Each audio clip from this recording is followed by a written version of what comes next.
masing-masing kita itu punya minus. Jadi salib itu ada tanda minus. Kita tahulah bagaimana minus, kekurangan, kegagalan, dosa-dosa kita. Tapi karena begitu besar kasih Allah, Dia menganugerahkan putra yang tunggal masuk menembus segala minus kita. Jadi segala minus kita ditebus dari atas oleh kasih Tuhan, supaya segala minus kita Dia dapat ubah menjadi plus. Segala negatif kita Dia ubah menjadi plus. Selalu di balik salib Tuhan ada kemuliaan Tuhan.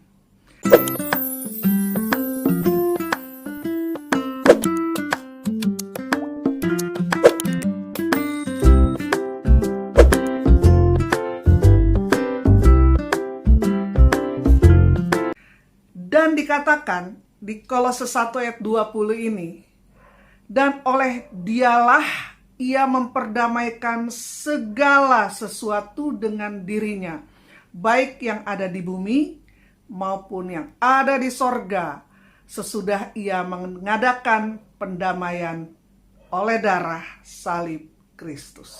Jadi oleh salibnya kita didamaikan. Karena dikatakan juga 1 Petrus 2 ayat 24, ini banyak firman Tuhan ya, nggak apa-apa ya, karena firman Tuhan itu adalah berkuasa. Ia sendiri telah memikul dosa kita di dalam tubuhnya di kayu salib, supaya kita yang telah mati terhadap dosa hidup untuk kebenaran. Oleh bilur-bilurnya kamu telah sembuh. Jadi di kayu salib Tuhan Yesus menanggung semua dosa kita, semua dosa kita. Dia tanggung dan Dia mati terhadap semua dosa kita, supaya kita bisa juga mati terhadap dosa dan hidup untuk kebenaran. Dan oleh bilur-bilurnya kita bisa menjadi sembuh. Maka sekalipun dosa kita merah seperti kermisi, seperti kain kesumba, ketika kita datang pada Yesus Kristus, kita terima karya penebusannya di kayu salib, maka kita disucikan seputih salju.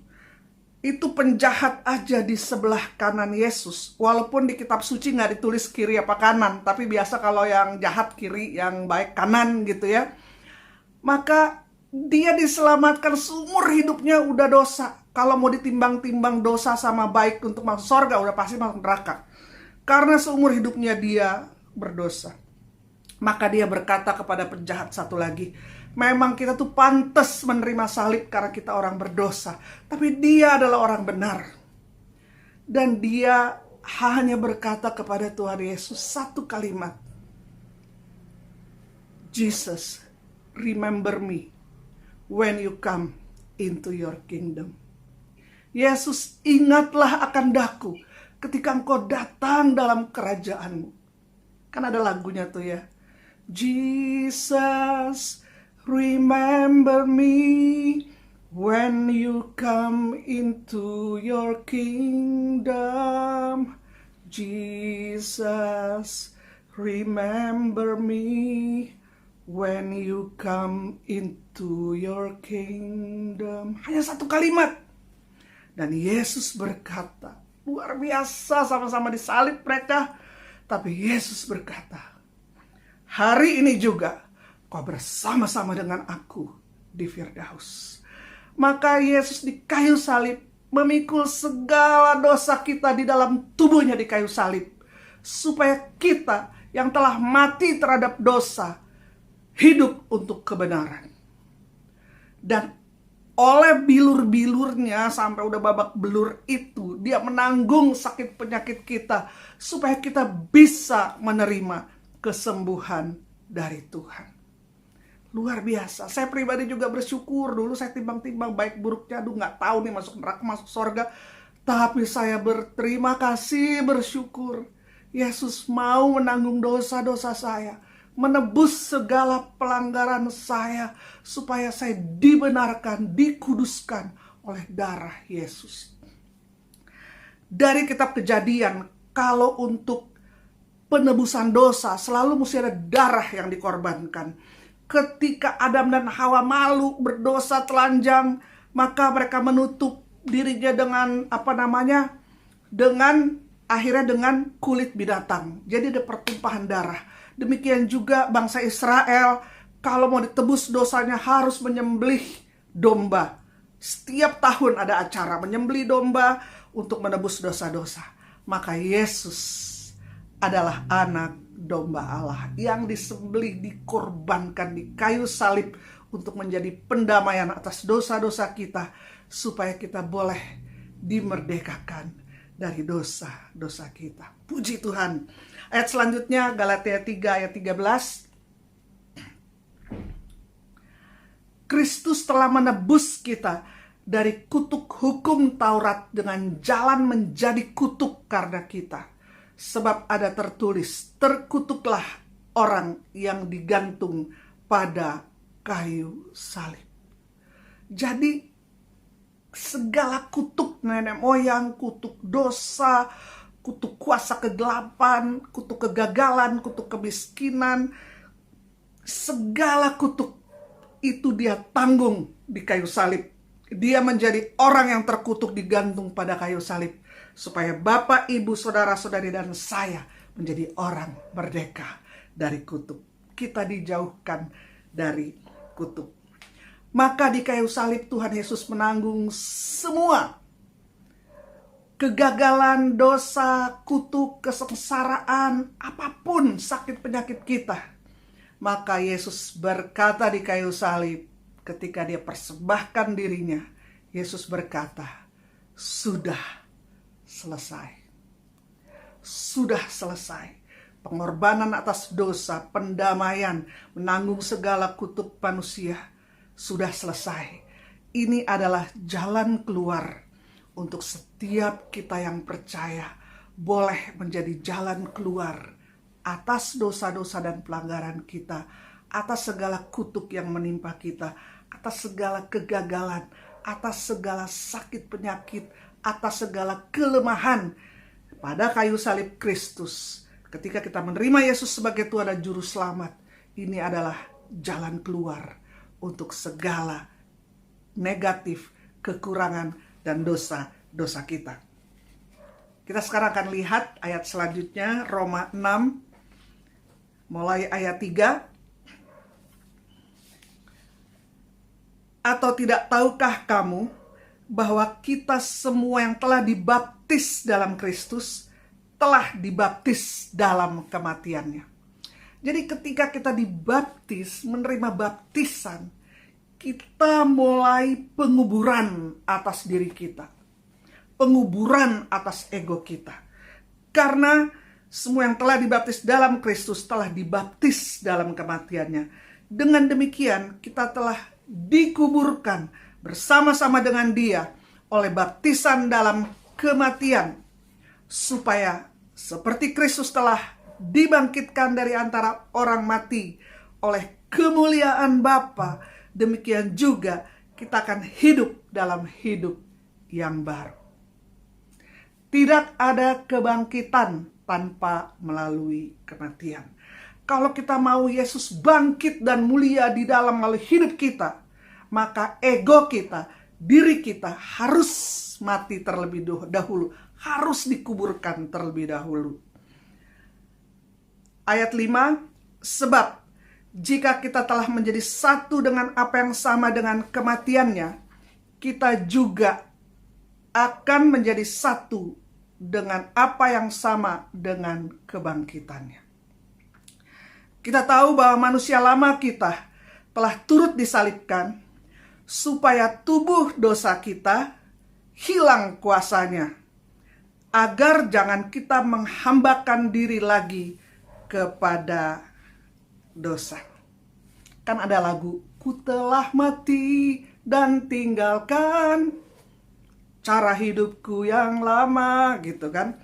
Maka kita tahu bahwa manusia lama kita paling tahulah dosa-dosa kita, manusia lama kita itu harus turut disalibkan, supaya tubuh dosa kita hilang kuasanya, agar jangan kita menghambakan diri lagi kepada dosa.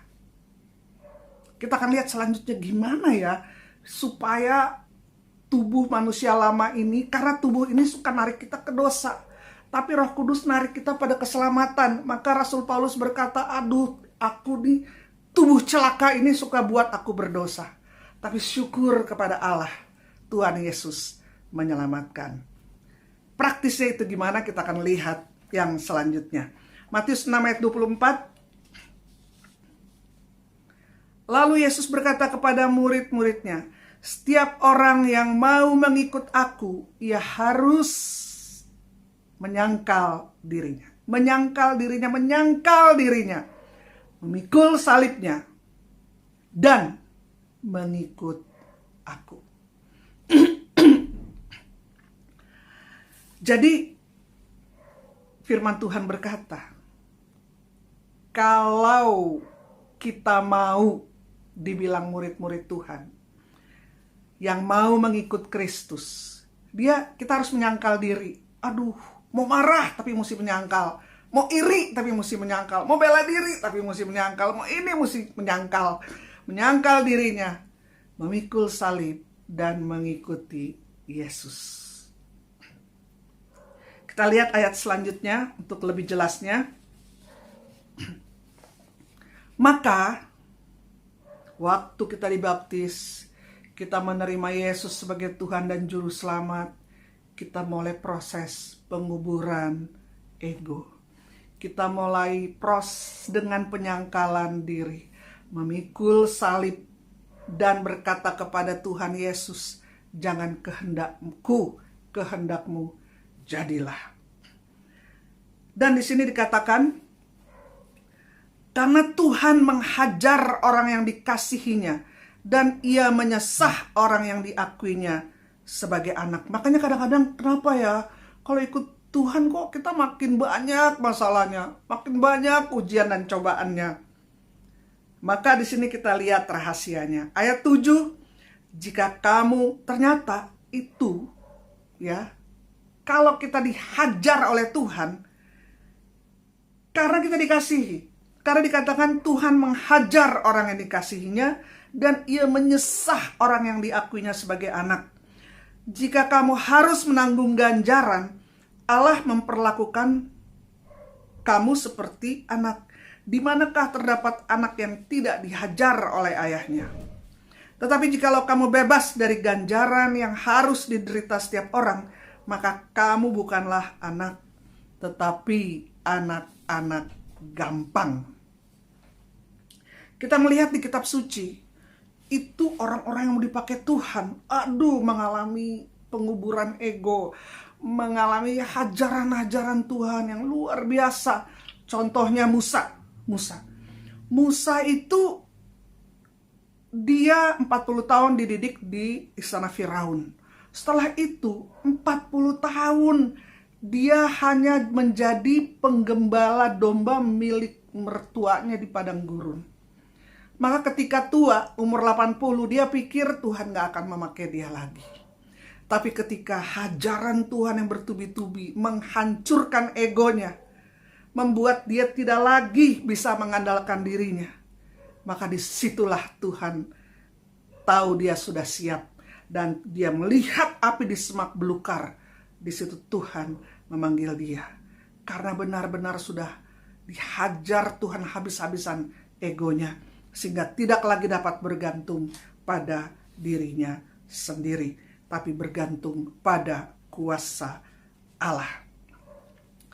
Ayat 11, memang tiap-tiap ganjaran pada waktu ia diberikan tidak mendatangkan sukacita, tetapi duka cita. Tapi kemudian ia menghasilkan buah kebenaran yang memberikan damai kepada mereka yang dilatih olehnya. Jadi Tuhan melatih kita gitu. Jangan sampai kita meronta-ronta gitu ketika mau dibawa ke salib. Wah, meronta-ronta, bela diri. Mau klarifikasi, mau gini, mau gitu. Aduh, bela diri. Gak selesai-selesai, makin lama prosesnya. Yesus ketika dibawa ke kayu salib dikatakan dia seperti domba yang geluh. Dia pasrahkan dirinya kepada Allah Bapa. dan berkata, "Jangan kehendakku Bapa, kehendakmu jadilah." Bunda Maria pun sekalipun harus melewati macam-macam, bahkan dikatakan oleh Simeon nanti ada pedang menembus dadanya, ada banyak penderitaan. Tapi Bunda Maria juga memasrahkan dirinya kepada Tuhan dan berkata, "Aku ini hamba Tuhan, terjadilah kepadaku menurut perkataanmu itu." Jadi waktu kita menerima pendidikan Tuhan itu berat, tidak mendatangkan sukacita tapi duka cita. Tetapi kalau kita menang, itu menghasilkan buah kebenaran yang memberikan damai pada mereka yang dilatih olehnya. Sebab itu, kuatkanlah tangan yang lemah dan lutut yang goyah, dan luruskanlah jalan bagi kakimu, sehingga yang pincang jangan terplecok, tapi menjadi sembuh. Kita masing-masing, Tuhan paling tahu. Dia tidak pernah akan biarkan kita dicobai melampaui kekuatan kita. Tapi Tuhan akan mendidik kita. Dan kita akan selalu diberikan jalan keluar untuk kita dapat menanggungnya. Masing-masing berbeda. Tadi juga Pak Erik menceritakan bagaimana Tuhan mendidik Pak Erik melalui penyakitnya. Kemudian supaya dia bisa nanti akan dipakai Tuhan. Bahkan menjadi saksi Tuhan untuk menguatkan banyak orang. Masing-masing kita beda-beda. Kalau saya dulu adalah anak yang suka olahraga gitu, sangat kuat. Saya ikut segala tim lah olahraga di sekolah gitu kan.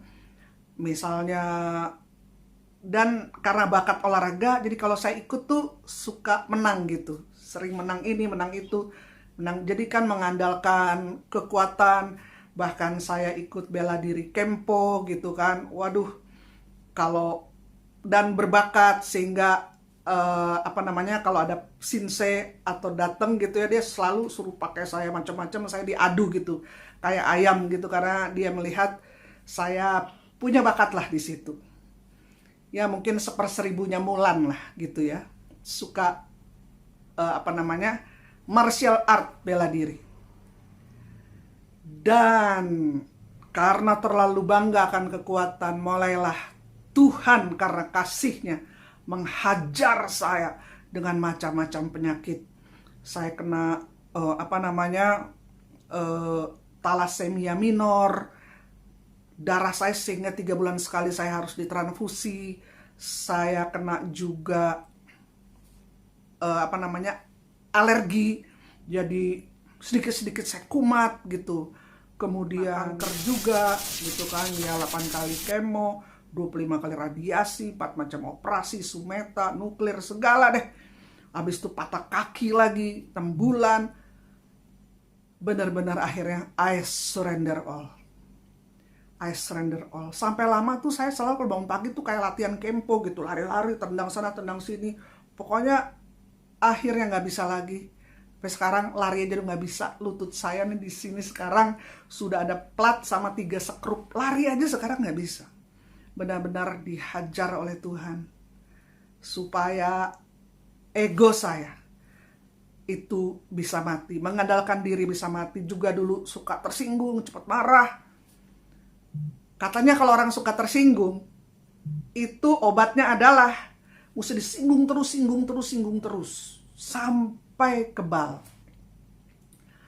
Jadi dulu saya dikit-dikit tersinggung, aduh, udahlah Tuhan, hajar dengan segala supaya menyinggung saya gitu. Dan saya harus menyangkal diri, nggak boleh marah, nggak boleh bela diri, memikul salib, mengikut Tuhan setiap hari. Nggak gampang menyangkal diri gitu. Disalah-salahin tapi mesti kayak domba yang kelu. Aduh.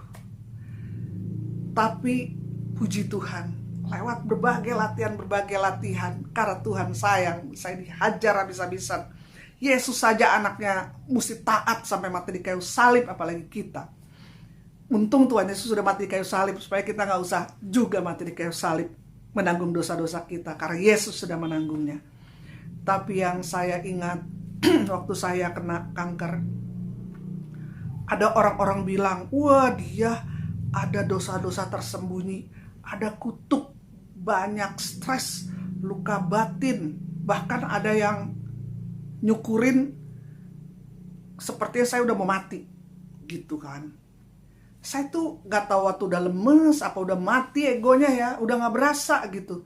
Tapi yang tersinggung tuh teman-teman saya yang deket saya pada telepon, kamu tuh dibilang begini, kamu dibilang begitu, kamu dibilang. Akhirnya yang saya buat adalah bener-bener segores aja enggak. Saya malah yang meneduhkan teman-teman saya, udahlah gak apa-apa. Gak apa-apa dia ngomong gitu, ya terserah lah, namanya juga kita negara demokrasi, udah merdeka, orang bebas lah ngomong apa aja. Tapi kan Tuhan yang paling tahu gitu. Jadi yang saya lihat biasanya kalau kita nyanyi ku telah mati dan tinggalkan gitu kan, itu kan udah mayat, sebenarnya udah mayat. Nah kalau udah mayat, terus di depan mayat itu kita jelek-jelekin mayatnya, wah make upnya jelek kan, nggak cocok nih, dulu waktu hidup dia brengsek banget nih. Ya udah mayat nggak bisa bangkit lagi. Sebenarnya Tuhan mau ku telah mati, jadi kalau ada apa-apa masa mayatnya, enggak saya nggak gitu, makeup saya bagus nih, kamu jangan sembarangan ya. Wah bangkit-bangkit terus mayatnya. Maka biarlah ego kita, manusia lama kita benar-benar kita matikan dengan menyangkal diri, memikul salib Yesus, dan mengikut Tuhan setiap hari. Itu yang membuat kita layak jadi murid Tuhan. Kalau dulu itu sudah jadi murid-murid Tuhan, baru dibilang Kristen. Jadi Kristen itu kayak Kisah Rasul 10 deh. Tapi itu sudah ngikut Yesus, nyangkal diri semua, baru dibilang Kristen. Kalau sudah murid, baru dibilang Kristen. Kalau sekarang terbalik, udah Kristen dulu, jadi muridnya nggak mau. Ya, maunya anugerah terus, tapi kita harus masuk lebih jauh lagi. Kita mau menjadi murid Kristus, menyangkal diri, memikul salib, mengikut Yesus setiap hari. Maka kuatkan tangan yang lemah dan lutut yang goyah. Galatia 2 ayat 19 kita akan lihat.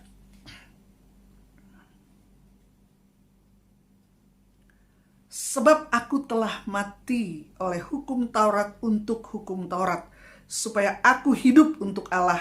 Aku telah disalibkan dengan Kristus. Namun aku hidup, tapi bukan lagi aku sendiri yang hidup, melainkan Kristus yang hidup di dalam aku. Dan hidupku yang kudiami, yang kuhidupi sekarang di dalam daging, adalah hidup oleh iman dalam Anak Allah yang telah mengasihi aku. Ini juga ada lagunya nih. Zaman dulu orang suka nyanyikan lagu ini ya, yaitu aku hidup, tapi bukan lagi aku sendiri yang hidup, melainkan Kristus yang hidup di dalam aku. Karena akunya makin lemah, makin kecil, makin berkurang, Yesusnya makin bertambah, makin besar, makin menampakkan kemuliaannya di dalam dan melalui aku. Dan hidupku yang kuhidupi sekarang di dalam daging adalah hidup oleh iman dalam Anak Allah yang telah mengasihi aku dan menyerahkan dirinya untuk aku. Dulu saya banyak dosa, saya juga pembohong gitu ya. Latihan loh, gak gampang. Jadi saya belajar, katanya bohong itu mengurangi fakta, menambahkan fakta, atau memutarbalikkan fakta. Jadi latihan, menyangkal diri. Kalau jatuh dalam dosa, kita mengaku dosa, maka kita mesti pandai bertobat. Grafik hidup kita dalam Tuhan, jatuh bangunnya tuh mesti naik. Makin hari makin menyerupai Kristus. Jangan cuma datar aja gak berubah. Maka saya jatuh bangun dalam dosa, bohong misalnya, saya bertobat, aduh ampuni Tuhan. Kalau mau gede-gedein, mau dihiperbola, atau mau dikurang-kurangin, atau memutarbalikkan fakta, saya coba untuk diam, menyangkal diri. Dan tiba-tiba ada di satu desa, kami kan suka pelayanan ke desa-desa. Maka diperkenalkanlah Ibu Esther Kando memperkenalkan kami. Dan tiba-tiba saya diperkenalkan oleh Ibu Esther Kando. Dan ada satu orang yang saya tidak pernah melihat dia berdusta katanya. Dia tidak pernah berbohong. Dan dipanggillah nama saya kaget. Aduh, saya orang yang dulunya suka berbohong gini. Sekarang kok orang melihat saya adalah orang yang jujur gitu, nggak pernah berbohong. Maka jangan kita ngaku-ngaku kita nggak berbohong lagi, nggak gini. Biarlah orang yang melihat. Kan mangga yang manis, buah yang manis tuh bukan buahnya yang bilang saya gini loh, saya gitu loh. Tapi orang lah yang mesti melihat buah yang manis, kemuliaan Tuhan yang ada di dalam diri kita. Ada orang kan kalau cerita ya, bukannya sombong ya. Tapi kalau bukan saya yang ada di acara itu, pasti berantakan acaranya. Kalau orang udah mulai dengan bukannya sombong, itu pasti sombong. Bukannya sombong, kalau saya nggak ikut nyumbang, waduh nggak jadi tuh gereja. Sombong pasti. Janganlah kita ngaku-ngaku yang baik gitu ya. Lebih baik dari mulut orang lah yang melihat buah-buah manis Kristus yang nampak di dalam melalui hidup kita. Karena apa? Karena bukan aku sendiri lagi yang hidup, tapi Kristus yang hidup di dalam aku. Roma 6 ayat 11. Kita lihat. Demikianlah hendaknya kamu memandangnya, bahwa kamu telah mati terhadap bagi dosa, tapi kamu hidup bagi Allah dalam Kristus Yesus. Sebab itu hendaklah dosa jangan berkuasa lagi di dalam tubuhmu yang fana, supaya kamu jangan lagi menuruti keinginannya. Dan janganlah kamu menyerahkan anggota-anggota tubuhmu kepada dosa untuk dipakai sebagai senjata kelaliman. Tetapi serahkanlah dirimu kepada Allah sebagai orang-orang yang dahulu mati, tapi yang sekarang hidup. Dan serahkanlah anggota-anggota tubuhmu kepada Allah untuk menjadi senjata-senjata kebenaran. Maka Rasul Paulus berkata, di dalam kelemahan sempurnalah kekuatan yang daripada Allah di dalamku. Jika aku lemah, maka aku kuat. Posisi kita terkuat, yaitu kita merasa lemah. Sehingga kita bergantung penuh kepada Allah. Berbahagialah mereka mengandalkan Tuhan dan menaruh harapannya pada Tuhan. Terkutuklah orang yang mengandalkan manusia dan dirinya sendiri. Maka ketika Paulus rasa lemah, dia bergantung penuh kepada Tuhan. Disitulah dia dalam posisi paling kuat. Tapi kalau orang rasa kuat, sehingga dia bergantung pada kekuatannya sendiri, tidak bergantung pada kekuatan Allah, itu dia dalam posisi paling lemah. Jadi biarlah ego saya makin kecil dan lemah, dan biarlah Yesus yang makin nampak kemuliaannya di dalam melalui aku. Jadi kalau orang ketemu kita, dia bilang, dulunya kamu pemarah, kok sekarang jadi sabar banget ya. Dulunya kamu tuh suka ngiri, sekarang kok kamu jadi seneng kalau lihat orang maju. Dulunya kamu tuh suka gosip, sekarang kok enggak ya. Jadi perubahan itu mesti terlihat pada di dalam keluarga kita, pada sahabat-sahabat kita.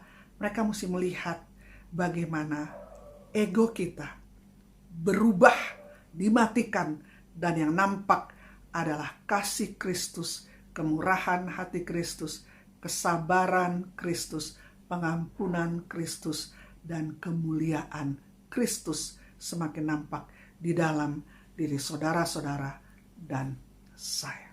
Karena kita sudah dimatikan di kayu salib, hidup lama kita mati, dan kita mengalami kebangkitan.